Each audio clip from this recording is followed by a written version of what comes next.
দুনিয়ার মুসলমান নবীর আশিকরা গো,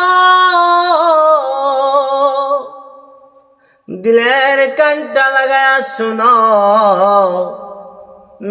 হাসরের মাঠে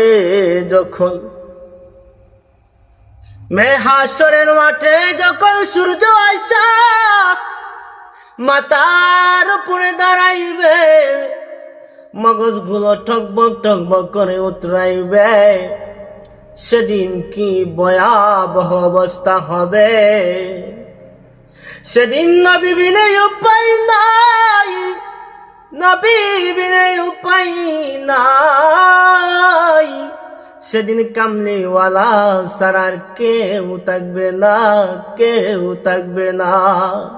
সেদিন একমাত্র ছায়া থাকবে আরশে আজিম। ওই আরশে আজিমের ছায়ার নিচে কারা জায়গা পাবে জানেননি? যারা দুনিয়ায় নবীর প্রেমে মাতোহারা হয়েছে, নবীর প্রেমে জীবন বিসর্জন দিয়েছে, নবীর প্রেমে পাগল পারা হয়েছে। ওই শ্রেণীর মানুষেরা আরশে আজিমের ছায়ার নিচে জায়গা পাবে।